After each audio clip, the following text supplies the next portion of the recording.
Mesdames, Messieurs, bonjour. Donc, voici une nouvelle fois. On se retrouve avec Darachid, chez lui, qui nous accueille à chaque fois. Cette fois-ci, il y a le maréchal avec nous, Nasser Yanat. Darachid, bonjour. Tout d'abord, merci, mes remerciements pour votre visite chez moi. Vous êtes déplacé de Paris jusque chez moi. C'est un effort quand même. Je tiens à vous en remercier. Merci pour l'accueil toujours chaleureux. Darachid, on va commencer tout de suite, on va pas tarder. Oui. Hein? La situation actuelle en Algérie. La situation actuelle en Algérie. Alors, dire qu'elle est bonne, elle ne l'est pas. Dire qu'elle est engagée dans une voie qui n'est pas mauvaise, je pense que c'est vrai. Au sein de l'opposition radicale, notamment chez les islamistes et les idiots utiles qui les accompagnent, qui se réclament du socialisme et même parfois de la kabbylité, on dit que tout va mal, que rien ne va bien, et que la perspective d'avenir est une mauvaise perspective, que rien n'est fait dans ce sens. C'est de l'exagération, c'est du mensonge. En ce qui concerne le pouvoir dit que tout va bien en Algérie, tout va pour le mieux que dans le meilleur des mondes, c'est également un mensonge. La situation économique et sociale en Algérie est loin d'être bonne et durant encore longtemps, quels que soient les progrès qui peuvent se réaliser, la situation demeurera précaire en Algérie au point de vue économique et au point de vue social. Maintenant, ces dernières années, je dois reconnaître que le pouvoir algérien, dans le domaine du développement économique, a fait des progrès qui sont certains. Incontestablement, l'Algérie est engagée dans la voie du renouveau, dans la voie du développement. Il y a eu un code d'investissement qui a été décidé, c'est un code qui est heureux. Il y a une ouverture qui s'est faite, c'est une ouverture qui est heureuse.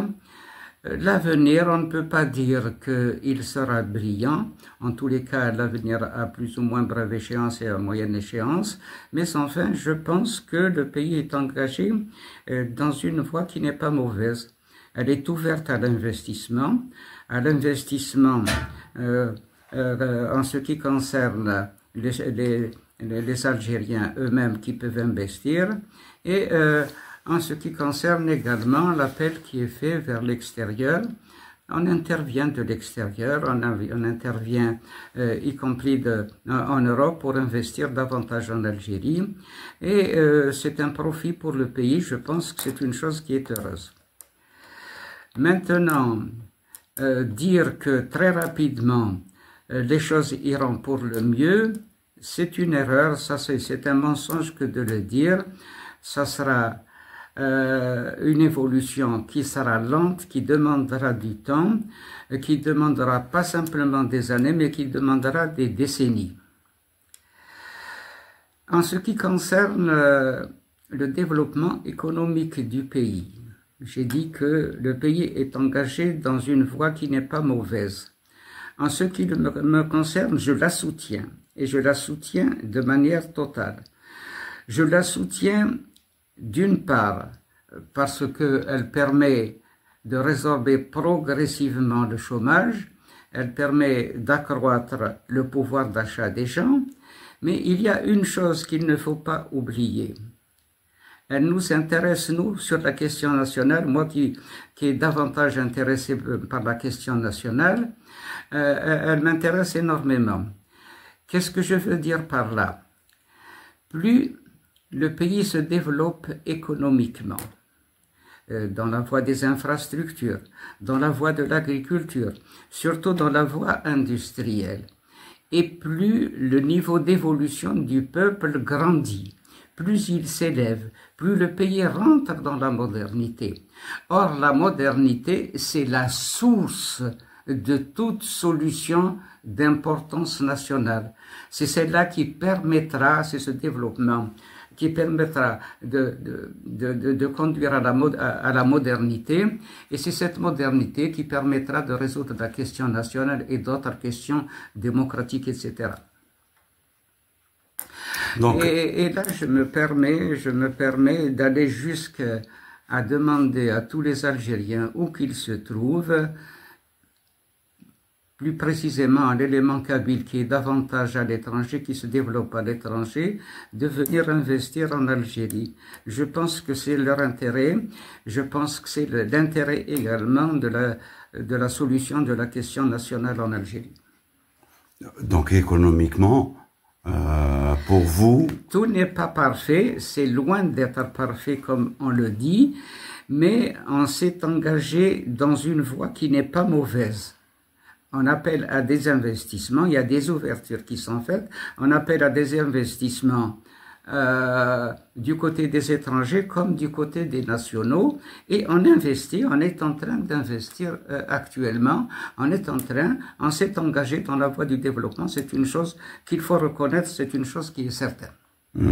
Moi je pense qu'il y a eu déjà cette ouverture, et d'ailleurs Hugo Chavez est venu voir Bouteflika, et il lui a dit vous avez vendu vos terres aux Américains, et suite au passage de Hugo Chavez, le Vénézuélien, Bouteflika s'était rétracté.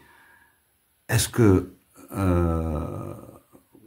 laisser le champ ouvert aux multinationales ou à d'autres pays? Vous savez, dans l'ancien temps, on disait qu'il fallait absolument préserver les richesses du pays des étrangers. Il faut absolument les préserver. Il faut que les ressources du pays soient développées par les hommes du pays. On a essayé cette solution. Elle a été essayée partout, y compris avec l'effort qui a été fait dans le cadre de la démocratie. Ça a été un échec. Ça a été partout un échec. Maintenant, il faut s'ouvrir à l'étranger. Il y a un investissement qui vient de l'extérieur. Cet investissement n'est pas gratuit, il ne faut pas l'oublier. Il n'est pas gratuit. Mais à l'inverse de ce que faisaient les impérialistes et les colonialistes, qui œuvraient essentiellement dans leur propre intérêt, là, il faut travailler dans l'intérêt du pays, mais aussi il faut tenir compte également de l'intérêt des étrangers. C'est donnant. C'est un peu ce que font par exemple actuellement les Chinois. Les Chinois, à l'inverse des Européens, à l'inverse des Américains, investissent considérablement à l'étranger, mais sur la base de leurs propres intérêts, mais aussi des intérêts de ces pays dans lesquels chez lesquels ils investissent. C'est donnant. Et c'est comme ça que l'on peut évoluer. Actuellement, il fut un temps, on disait que l'évolution d'un peuple ne peut se faire que dans le cadre de la démocratie. En dehors de la démocratie, un peuple ne parviendra pas à évoluer. Et il y a eu des exemples dans ce sens qui attestent de la réalité de cette chose. Mais maintenant, elle n'est plus suffisante. Elle est plutôt rejetée. Maintenant, il y a l'exemple de la Chine. La Chine, lorsqu'elle était isolée, son développement était très insuffisant. Depuis Deng Xiaoping et l'évolution qui s'est faite par la suite, on s'est ouvert à l'évolution, à l'investissement extérieur. On est venu de l'extérieur, non pas pour faire plaisir aux Chinois, mais aussi c'est leur intérêt, mais c'est aussi l'intérêt des Chinois. Et à la longue, on a vu où est arrivée la Chine, qui est devenue actuellement le deuxième pays le plus développé, le plus engagé dans la voie du développement du monde, après l'Amérique. Ils se sont ouverts à l'étranger, il y a eu des investissements qui sont venus d'un petit peu partout et ça a considérablement aidé au développement du pays. Ça s'est fait évidemment pas dans le cadre de la démocratie, dans le cadre de la dictature malheureusement. Voilà. Il faut un pouvoir fort. En ce qui concerne l'Algérie, évidemment, la solution dictatoriale n'est pas en tout cas la mienne. Il faut un pouvoir fort. Il faut un pouvoir fort pour conduire un développement rapide en Algérie. Et dans tous les pays sous-développés, il faut un pouvoir fort. Mais un pouvoir fort ne veut pas dire nécessairement une dictature. Un pouvoir fort veut dire l'union du peuple. Si le peuple est uni, si les classes sociales fondamentales des peuples en voie d'évolution sont unies, eh bien, ça peut laisser une ouverture à la démocratie, bien sûr, et ça peut permettre un développement rapide au point de vue général et surtout au point de vue économique. Tous ces pays sous-développés, l'Algérie comprise, doivent chausser des bottes de cette allure. En ce qui concerne précisément l'Algérie, puisque c'est le problème qui nous intéresse au premier chef, eh bien, le pays, c'est un pays qui est divisé. C'est un pays qui est divisé. Il y a ceux qui se réclament de l'arabité, qui disent que l'Algérie est arabe et qu'une partie des Algériens sont des Arabes, et il y a de l'autre côté les berbérophones. Tant que cette question n'est pas réglée, l'unité de pays ne peut pas se faire, un pouvoir fort ne peut jamais se réaliser. Il faut réaliser un pouvoir fort en Algérie, qui est la condition fondamentale du développement rapide du pays. Mais pour la réaliser, il faut résoudre la question nationale. Il faut absolument résoudre la question nationale. Et nous arrivons, si vous voulez bien, à l'examen de la solution nationale. Si vous voulez poser des questions, vous pouvez les poser. Est-ce que vous pensez que le pouvoir en place œuvre dans ce sens? Le pouvoir, malheureusement, n'œuvre pas dans ce sens, mais les choses évoluent. Que le pouvoir y participe ou n'y participe pas, il évolue, l'Algérie évolue dans ce sens. Au sein de certaines institutions, notamment dans l'armée, la question nationale est posée maintenant. Il y a des discussions qui sont excessivement sérieuses. On considère de plus en plus certains considèrent de plus en plus que l'Algérie n'est pas arabe. Tandis qu'il y a quand même une autre partie qui reprend les vieilles antiennes. Donc il y a beaucoup de choses à faire, mais le pays est maintenant bien engagé dans cette voie. Par contre, le pouvoir civil, y coupé en lieu, eh bien, sa politique n'est pas suffisamment claire. On a fait dire à des gens que, en réalité, eh bien, c'est une question de temps.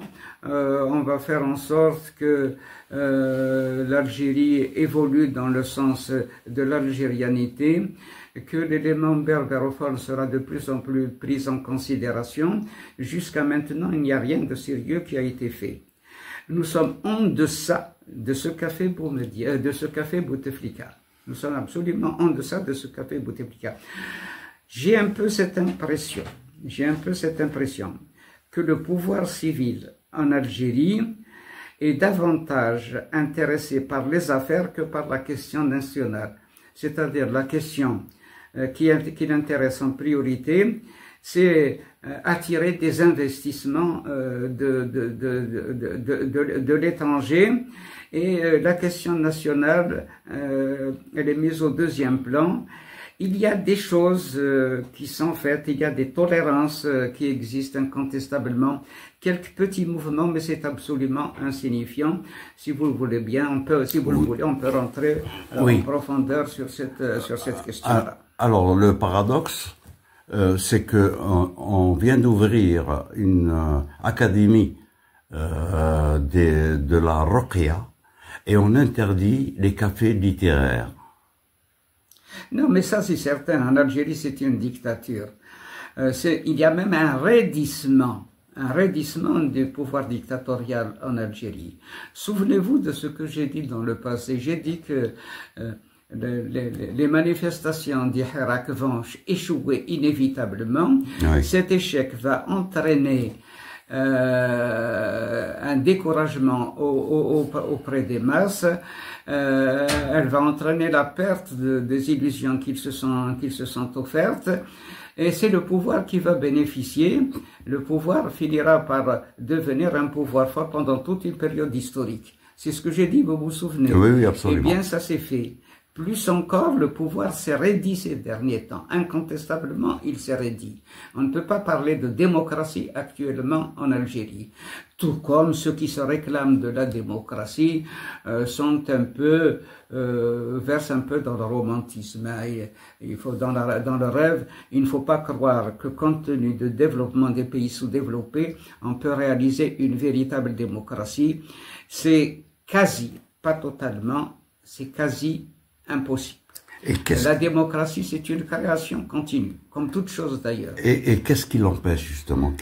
Mais c'est l'insuffisance du développement, le retard du pays, le retard des pays. Dans tous les pays, c'est comme ça. La démocratie a mis du temps pour s'installer, par exemple, en France, pour s'installer en Europe. Les dictatures ont interné, depuis des coups d'État, ont interné des pays démocratiques. Il a fallu longtemps depuis la Révolution française. Eh bien, déjà, dès le début de la Révolution française, eh bien, c'est la dictature, c'est Bonaparte qui a pris le pouvoir. Et puis, par la suite, il y a eu Charles X. Et puis, par la suite, lorsqu'il y a des petites tentatives, il y a eu des renversements. Et ça a duré. C'est Napoléon III. Ça met du temps pour que la démocratie s'installe. Il ne faut pas rêver. Parler d'une démocratie, il faut en parler. Il faut éduquer les masses dans ce sens, mais penser à la réaliser dans les médias, c'est un rêve. Un rêve que l'on ne réalisera pas, surtout lorsqu'on ambitionne un développement rapide du pays. À mon avis, il faut accorder la priorité au développement le plus rapide du pays, parce que c'est la modernité, encore une fois, qui nous permettra de résoudre tous les problèmes, la question nationale et la question de la démocratie. Comment expliquez-vous, par exemple, la Corée du Sud, le Vietnam et encore récemment... Le Vietnam, c'est la copie de la Chine. En ce qui concerne la Corée du Sud, on a tout fait pour la développer, pour contrer la Chine. C'est de l'extérieur qu'on l'a développée. Mais pendant toute une période, c'était une dictature lamentable, une dictature affreuse qui s'était installée là-bas. Et puis plus tard, il y a eu des interventions, notamment des Américains et d'autres éléments, du Japon, etc., etc. On a aidé à aider considérablement la Corée du Sud, qui était l'un des pays les plus développés actuellement du monde. Absolument. Ce qui fait qu'ils peuvent se permettre de réaliser la démocratie. Donc c'est possible, mais avec l'aide d'une puissance. C'est possible, mais c'est rare. Ce n'est pas habituel. Actuellement, les pays sous-développés ont pour tentation d'imiter la Chine. C'est pour ça, un petit peu partout, on voit des coups d'État qui sont en train de se faire. Par exemple, en Afrique. Et là où il existe la démocratie, c'est une démocratie formelle. En réalité, c'est une dictature avec des couvertures démocratiques. Ouais. Mais encore une fois, en Algérie, je suis pour un pouvoir fort qui résultera de l'unité des forces nationales fondamentales. Le pays n'est pas grandement développé pour qu'il y ait une bourgeoisie comprador qui compose avec l'extérieur. Actuellement, elle existe, mais elle est absolument mince. C'est la bourgeoisie moyenne qui existe. La bourgeoisie moyenne, elle est révolutionnaire et la classe ouvrière est révolutionnaire. Elle est au moins en puissance, en potentialité, elle est en puissance. Le reste du peuple est révolutionnaire. Ce qui fait qu'on peut rassembler toutes ces forces et constituer un pouvoir fort. La masse de la bourgeoisie qui peut composer à l'extérieur est insignifiante, elle peut être très facilement neutralisée. Il y a aussi les islamistes qu'il faut neutraliser de manière absolue, bien sûr, qui tirent le pays en arrière. Je voudrais qu'on passe à la Palestine, ou ce qu'il en reste, Gaza. Mais auparavant, est-ce que vous voulez qu'on parle des relations algéro-françaises et notamment le déplacement de Macron au Maroc? Si vous voulez, on peut en parler. Moi, je pense que vous savez, l'Algérie, elle est dans la sphère d'influence occidentale. Étant dans l'influence occidentale, ses rapports les plus importants, notamment au point de vue commercial, au point de vue développement économique, se fait avec ce monde occidental, notamment avec l'Europe. Je pense que l'Algérie a intérêt à développer ses relations avec l'Europe. Dans un passé qui n'est pas lointain, elle s'est plutôt rangée dans le camp de la Russie, dans le cas de la Chine, et elle s'est reçue de manière plutôt forte. Et elle a été hostile à l'Occident. Sentimentalement, c'est juste. Mais s'il est vrai qu'un pays doit rechercher avant tout ses intérêts, ce n'est pas vrai. Ce n'est pas vrai. Si vous vous souvenez, lorsque je vous avais reçu, en tous les cas, dans d'autres déclarations que j'ai faites, j'ai appelé l'Algérie à pratiquer une politique de non-alignement. C'est cette politique qui convient pour l'Algérie. Elle convient pour l'Algérie parce qu'elle peut tirer profit et du monde occidental et de l'autre monde qui est en train de s'affirmer et même de l'emporter. Mais elle doit pratiquer une politique de non-alignement tout en favorisant un monde multipolaire. Et elle doit le faire, non pas brutalement comme elle a l'habitude de le faire jusqu'à maintenant, c'est de l'infantilisme qui prévaut chez elle. Pour elle, il y a la palette à deux couleurs, c'est le noir et c'est le blanc, alors qu'en réalité, la palette d'un peintre est normalement beaucoup plus fleurie, beaucoup plus grande. Et puis, avec ça, elle permet une politique de bascule. Si l'un nous ennuie, on va chez l'autre. Donc, il faut pratiquer de manière intelligente, encore une fois, de manière prudente, de manière habile, une politique, la politique d'un monde qui favorise un monde multipolaire. Un monde multipolaire au rapport de force équilibré. Il ne faut pas que l'Amérique soit plus forte que les autres. Donc, au point de vue rapport de force, il faut que les rapports soient équilibrés. Il faut travailler dans ce sens. C'est l'intérêt de tous les pays sous-développés. C'est l'intérêt également de l'Algérie. Il faut donc pratiquer cette politique de non-alignement, mais la pratiquer de manière intelligente. Il m'a semblé que ces derniers temps, le pouvoir a fait un pas en avant dans cette direction. Elle l'a fait évidemment sans accroc, elle l'a fait avec des erreurs, avec des fautes. Il est vrai que ce n'est pas facile. En fait, ça ne se fait pas facilement, ça se fait avec beaucoup de difficultés, ça se fait avec beaucoup d'erreurs. Et puis cette manière d'agir des Algériens, du pouvoir algérien, qui est assez primaire, mais elle se fait, à mon avis, quand même. Alors, en ce qui concerne l'Europe, il est important que nous ayons de bons rapports avec eux, et en ce qui concerne la France, encore davantage. La France doit être la base qui doit nous pousser à étendre nos possibilités d'action à travers l'Europe entière. Or, c'est avec l'Europe que l'on se fâche. C'est devenu un fonds de commerce. Dès qu'on essaye de faire un rapprochement avec la France, il y a un soulèvement d'une partie du pays qui se soulève et on fait un pas en arrière.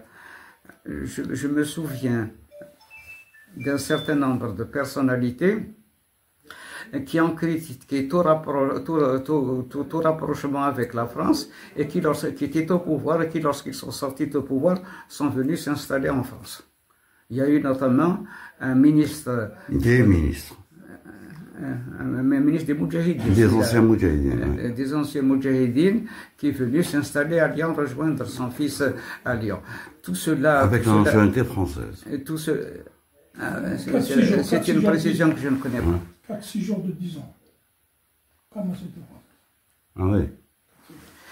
voilà, tout cela, ce n'est pas notre entrée. Évidemment, à force d'avoir une telle attitude, un tel comportement, la France, qui est pourtant avec Macron assez bien disposée vis-à-vis de l'Algérie, eh bien, elle a fini par s'impatienter, elle a fini par faire un choix en ce qui concerne cette question du Sahara occidental, elle a fini par faire un choix qui est un choix pro-marocain plutôt qu'algérien, mais c'est l'Algérie qui l'y a en grande partie poussé. Avant, sa politique était plus équilibrée. Comment expliquer sur les 5 voisins, nous sommes fâchés avec 4, mis à part la Tunisie? J'ai pas bien entendu. Comment ça se fait que les pays qui sont autour de l'Algérie, on est fâché avec eux, sauf avec la Tunisie? La Tunisie, parce qu'on paye des employés tunisiens. Il y a une tendance incontestable de l'Algérie de pratiquer une sorte de politique d'hégémonie. C'est incontestable. Même lorsqu'ils développent le pays, ils disent qu'ils vont vendre la marchandise qu'ils ont en surplus, ils pensent automatiquement aux pays africains. Et ils le disent de manière tout à fait maladroite. Non, avec les pays africains, on pratique une politique commerciale avec eux. Mais on ne fait pas comme font les colonialistes et les impérialistes, produire pour vendre aux colonies, pour prendre aux pays qui sont moins développés. C'est un peu ce que laissent penser les positions de l'Algérie. C'est une erreur. C'est une erreur. Et puis, il y a une tendance un petit peu à intervenir dans les affaires du Niger, un peu dans les affaires du Mali, et cela a déplu tout simplement avec de bons sentiments. Mais avec de bons sentiments, on peut faire de mauvaises choses. On croit travailler dans l'intérêt d'un rassemblement, d'une entente avec l'Afrique, alors qu'en réalité, on nuit à cela. Justement, puisqu'on parle de la question économique et de la question nationale, peut-on séparer justement la question économique de la question nationale? Parce qu'il y a des petites questions dans une question. Prenons l'exemple des investisseurs existants déjà en Kabylie. Ils sont tous sous interdiction de sortie. Donc, ça d'un côté sur le plan économique déjà. Et puis, il y a l'isola de l'Algérie, que soit à l'extérieur diplomatiquement, il est complètement isolé. Comment on peut créer un code de commerce quand on s'est fâché avec tout le monde? Et même l'ancien colonisateur, la France, dernièrement.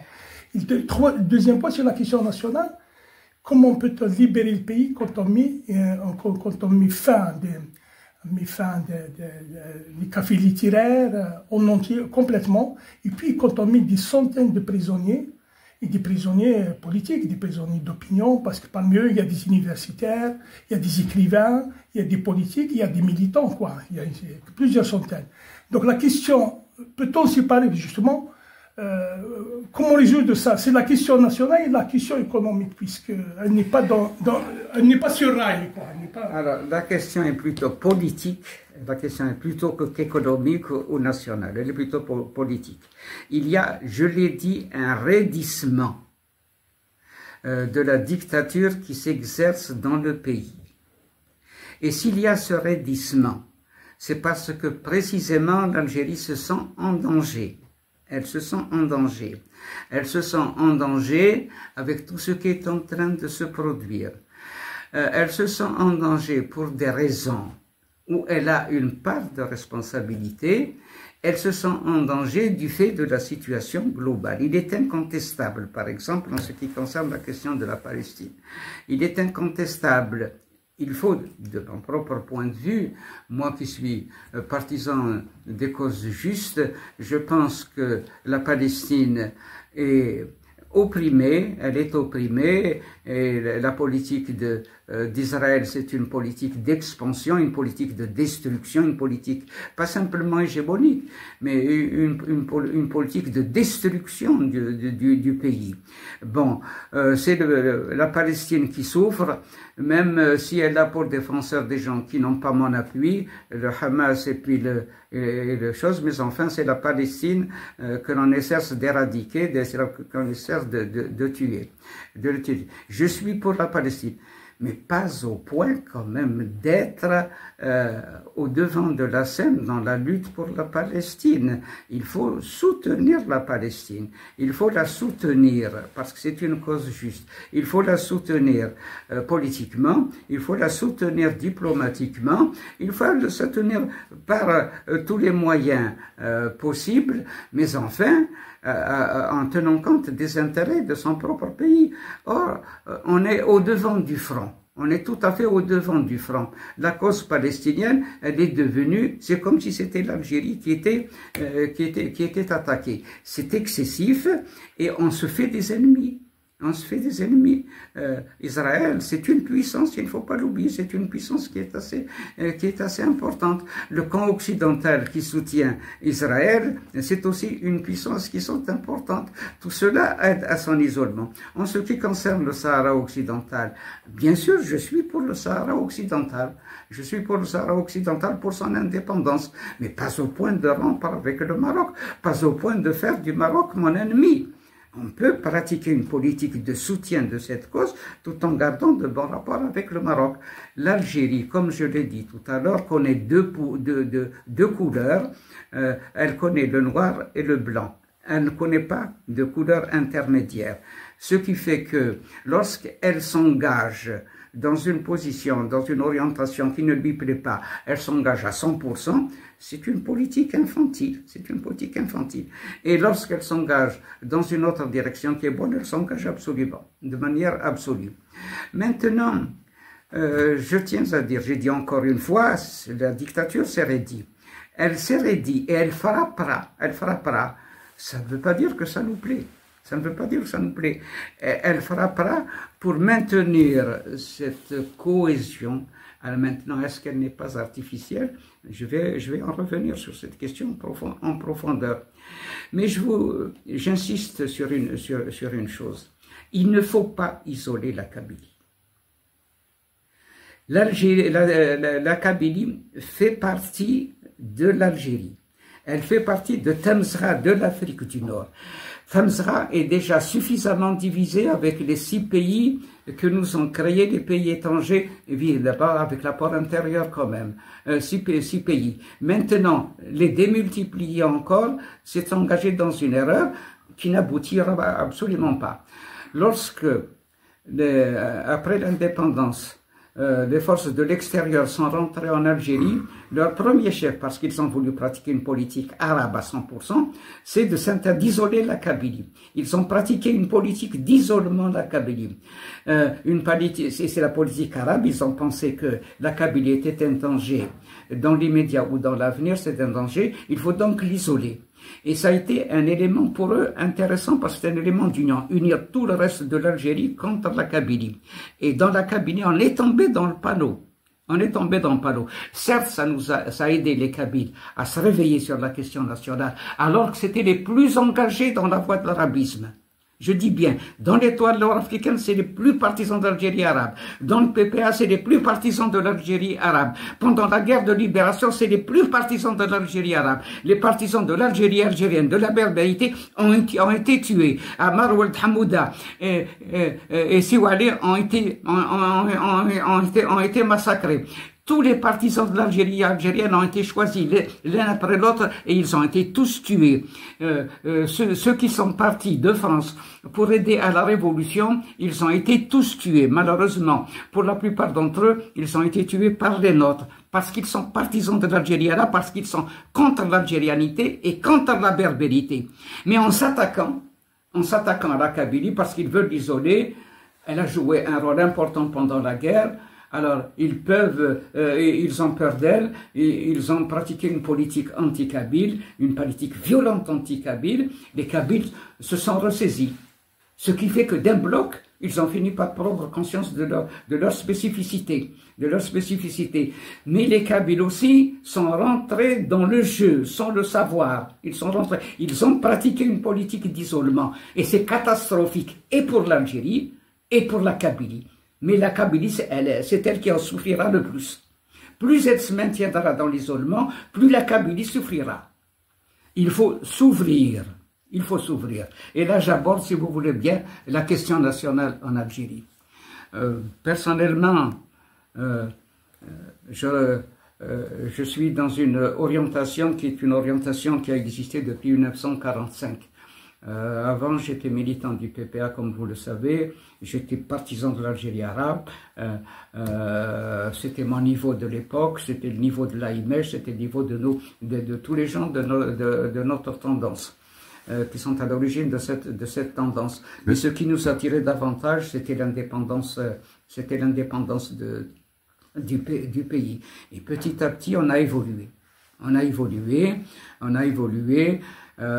a compris à l'époque simplement au moins qu'une partie du pays, que la Kabylie n'était pas arabe. Voilà, ça on l'avait compris. Bon, il y avait des réactions dans ce sens. Il ne faut pas croire, notre niveau de l'époque n'était pas extraordinaire. Mais enfin, on n'était pas anti-arabes. Mais enfin, on ne savait pas que les Arabes sont des arabophones, simplement, sont également des berbères. Ça, on le savait. C'est petit à petit que les choses se sont évoluées. Ça a été mon apport dans ce courant qui est en train de s'affirmer et qui l'emportera inévitablement. Ce courant qui l'emportera inévitablement. Alors, j'apporte en profondeur la question. L'Algérie n'est pas arabe, je l'ai toujours dit. L'Algérie n'est pas arabe. L'Algérie n'est pas arabe. L'Algérie n'est pas arabe. L'Afrique du Nord n'est pas arabe. L'Afrique du Nord n'est pas arabe. L'Afrique du Nord n'est pas arabe. L'Algérie est algérienne. L'Algérie est algérienne. L'Algérie est algérienne. L'Afrique du Nord est nord-africaine. Toute l'Afrique du Nord est berbère. Nous sommes tous des Imazighen, qui que nous soyons arabophones ou berbérophones. La question est tellement difficile que j'ai dû y consacrer d'immenses travaux. Tout mon travail intellectuel a été axé en quelque sorte dans ce sens. On confond l'élite algérienne, elle est insuffisamment développée. Y compris l'élite kabyle, elle est insuffisamment évoluée. Je le dis clairement, elle est insuffisamment évoluée, elle est même très limitée. J'ai donc fait des approfondissements. D'abord en lançant un certain nombre de mots d'ordre. Puis par la suite, en apportant des approfondissements dans mes écrits, dans mes ouvrages déjà publiés, et dans l'ouvrage que je suis en train de publier, sur lequel je suis en train de travailler actuellement. Il ne faut pas confondre deux choses qui sont éminemment importantes. C'est l'identité ethnique et l'identité nationale. Ce sont deux choses qui sont différentes. Ethniquement, tous les Algériens, tous les Nord-Africains sont des Berbères. L'apport étranger est insignifiant. Celui de Rome est insignifiant. Celui des Vandales est insignifiant. Celui des Carthaginois est insignifiant. Celui qui est venu, comment on appelle, qui est venu de Turquie, comment on appelle ça? Et il est insignifiant. Celui des Arabes est insignifiant.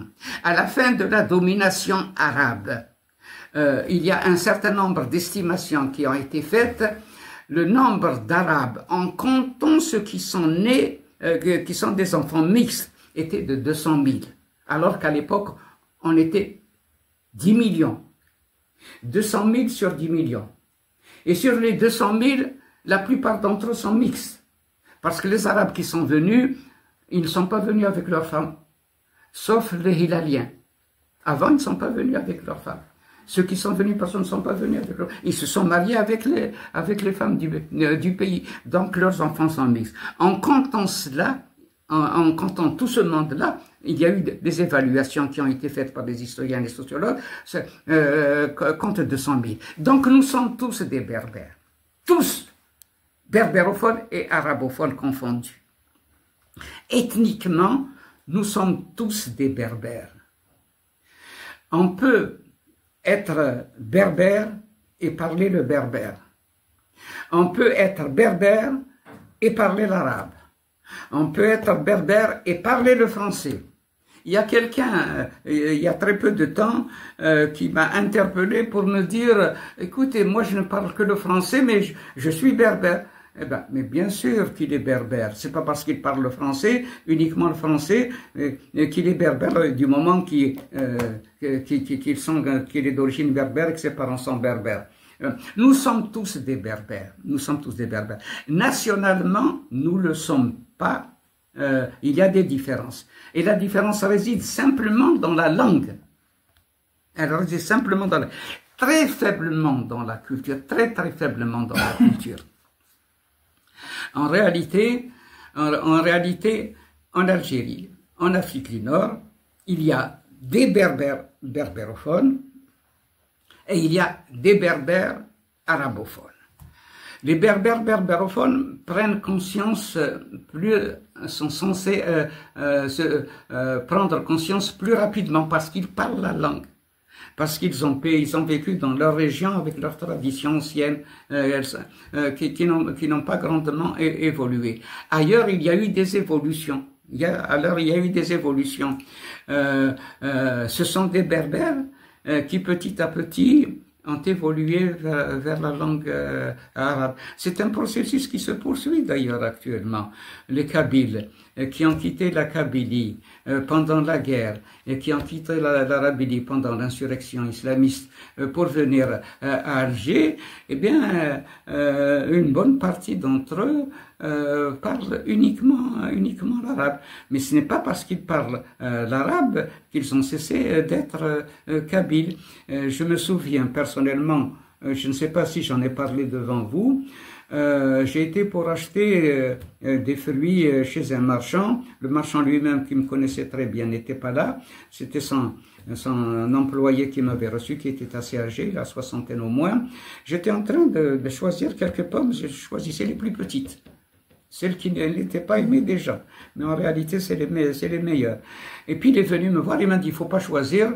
Et puis, il m'a dit, sur un ton qui m'est déplaisant, je lui ai jeté ça à la face. Et puis, voilà. Et puis il s'est répandu en critique des Kabyles, c'est des racistes, etc., etc. Je n'ai pas aimé ça. Enfin, bon, passons. Et puis, j'ai cessé d'acheter chez lui.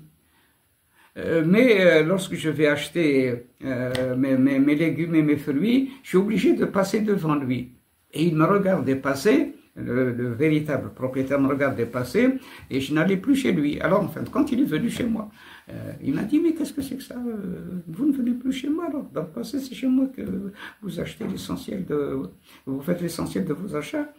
Et je lui ai dit, est-ce qu'il faut que je vous dise la vérité? Je lui ai dit, je lui ai raconté cette histoire. Il m'a dit, et puis il fallait le dire. Et puis il a été voir l'autre pour le chasser. J'ai dit, non, il ne faut pas le chasser. Il faut lui faire la leçon.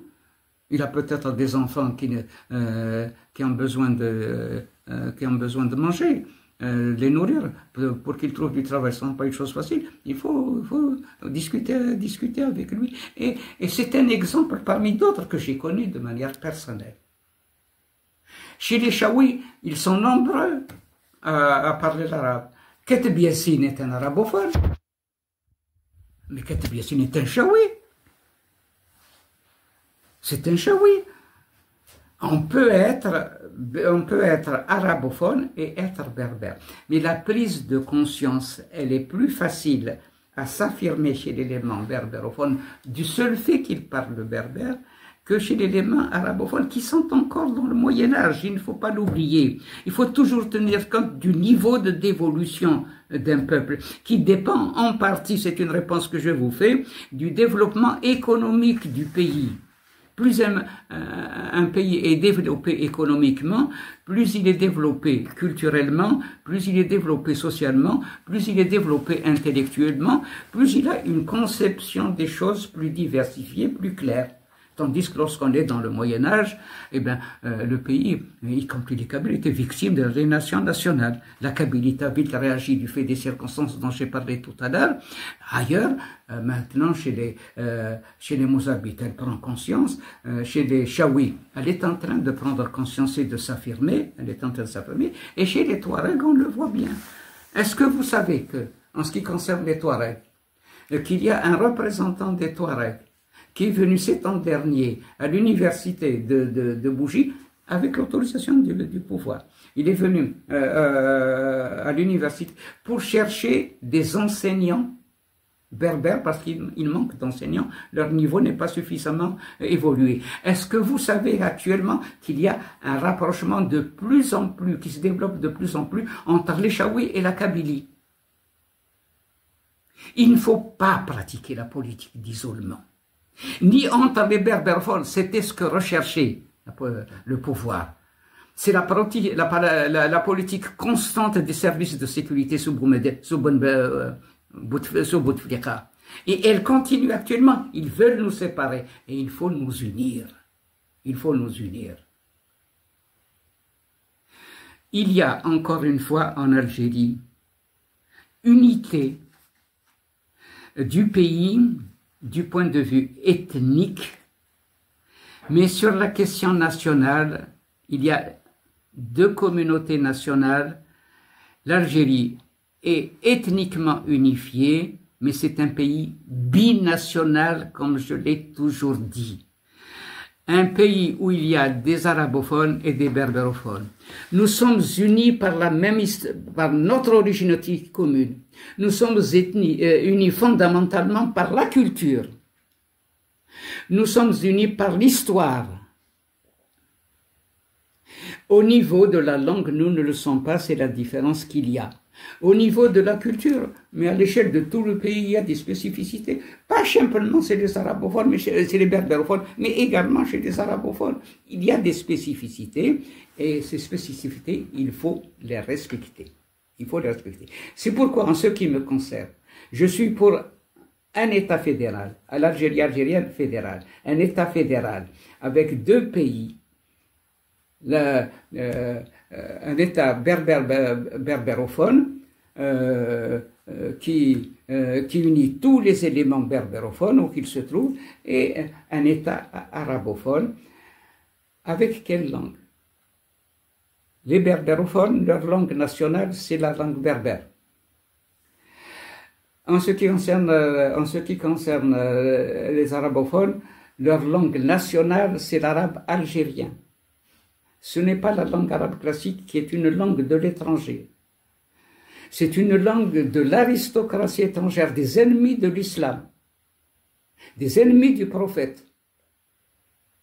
C'est une langue à rejeter. Toutes ces langues aristocratiques sont mortes à travers l'histoire.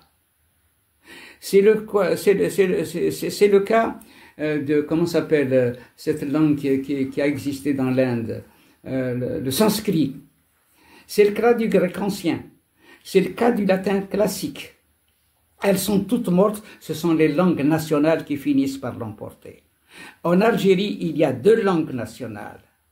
C'est la langue berbère pour la communauté berbérophone qui doit être officielle et qui doit être reconnue comme telle dans les faits. Et chez les arabophones, c'est la langue arabe parlée du pays. Qu'ils me permettent de dire, en m'emportant peut-être à bas la langue arabe classique, qui n'est pas notre langue nationale, qui est une langue aristocratique, qui est une langue ségrégationniste, une langue antipopulaire.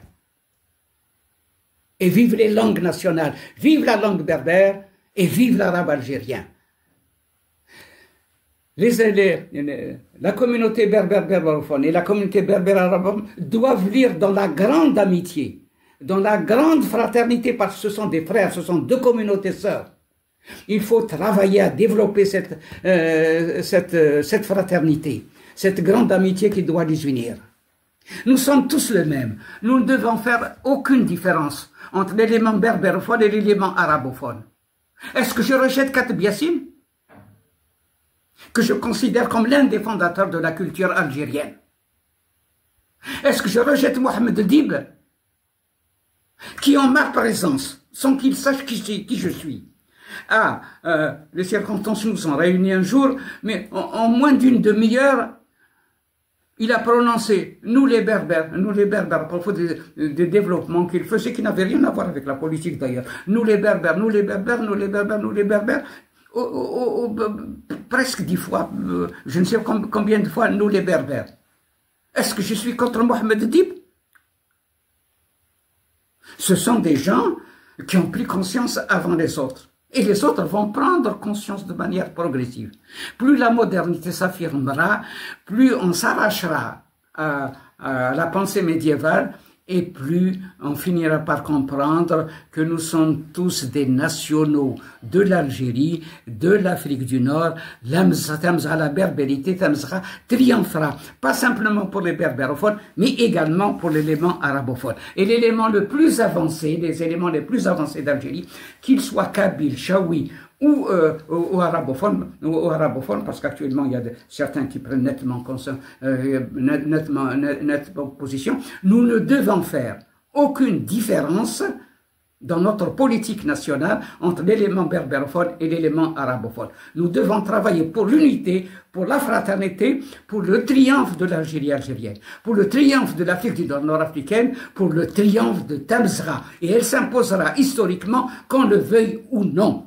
Si j'en suis arrivé à cette conclusion précisément, c'est à cause de cette évolution que j'ai connue moi-même, mais parce que la philosophie de l'histoire m'a passionné, je l'ai approfondie et j'ai travaillé dans ce sens. C'est ce qui me permet de dégager tout cela et d'essayer de le faire connaître. Et actuellement, les idées sont en train de se répandre et de s'imposer.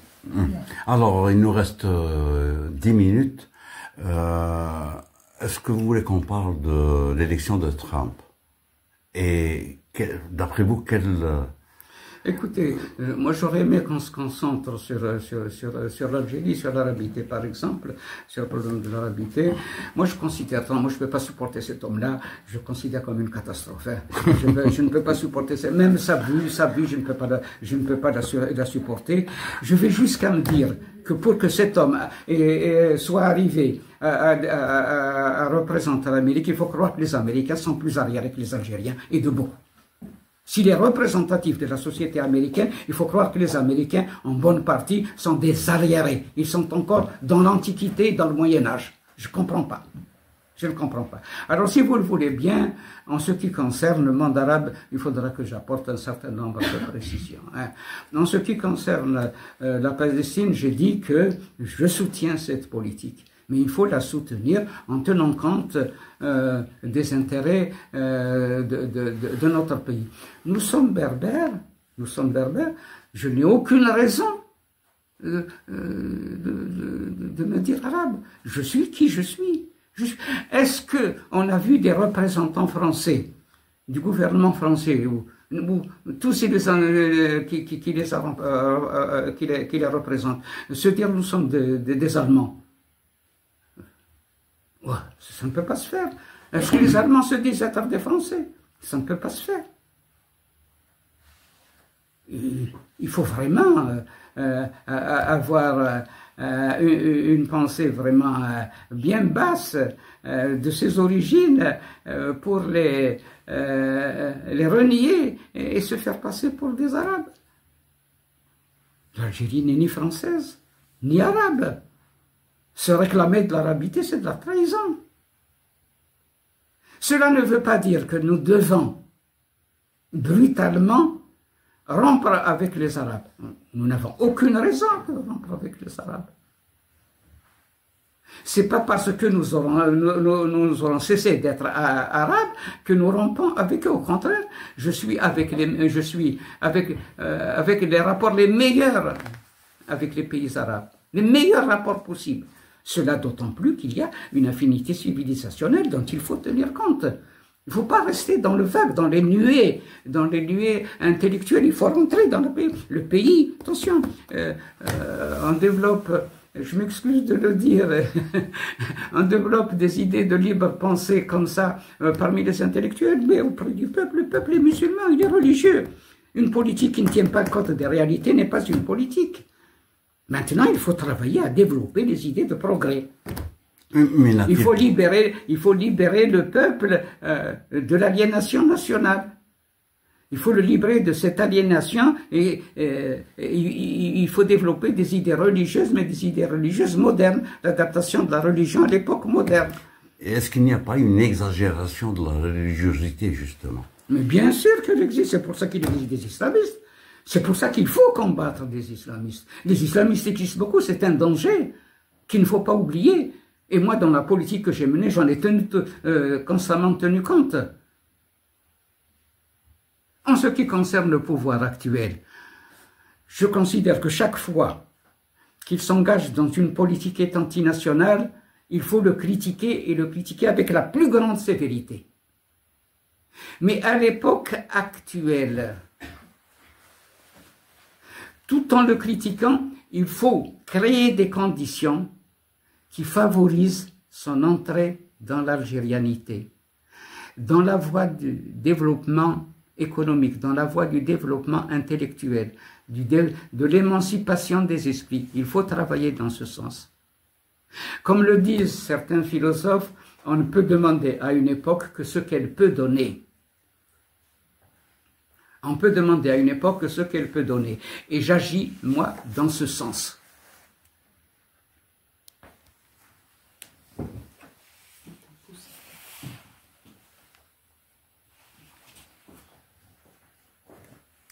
C'est bien d'approfondir cette question-là.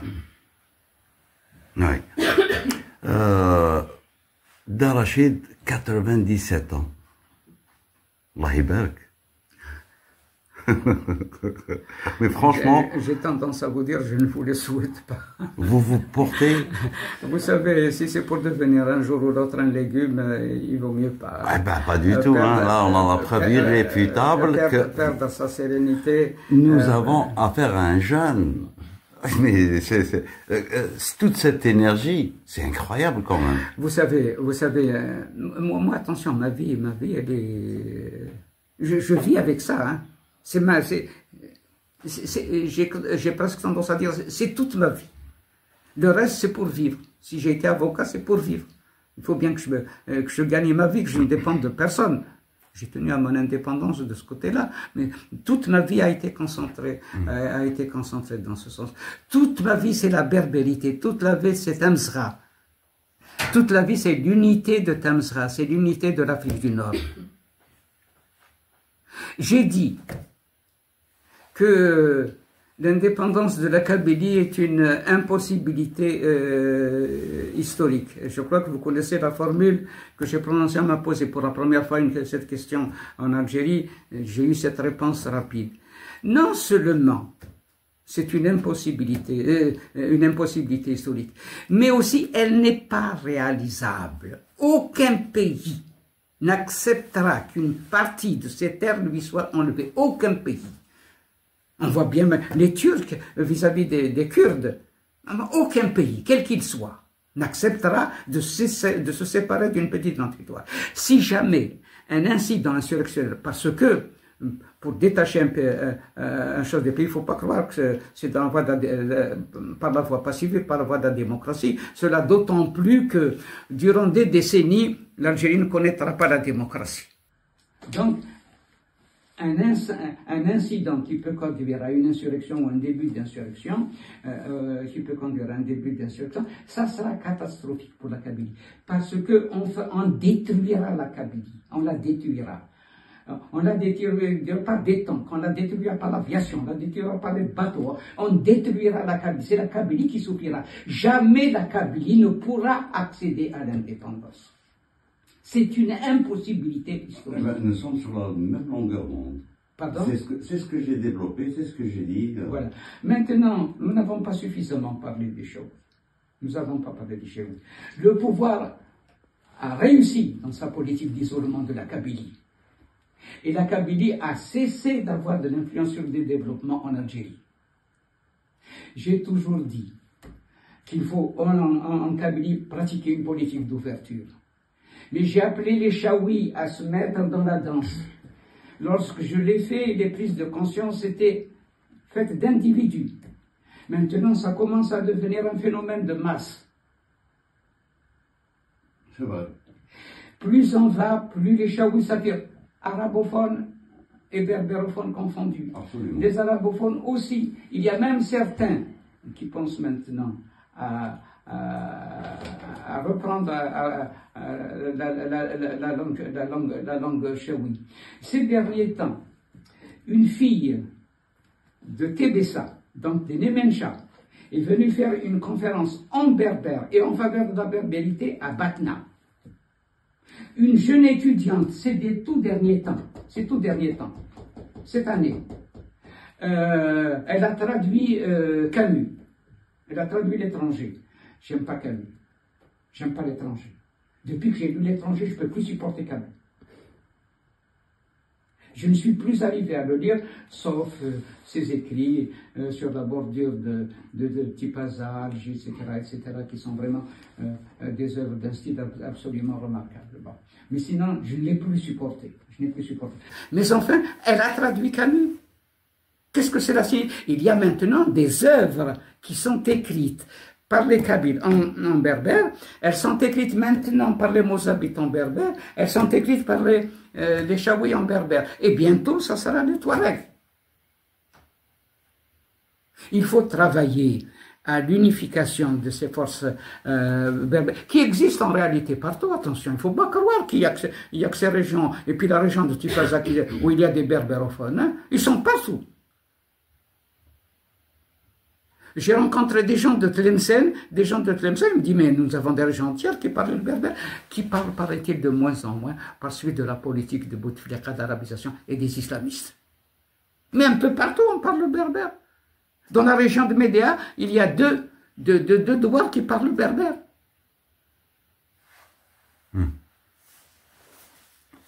Darachid, si vous voulez en parler, le prix qu'a eu Kamel Daoud récemment.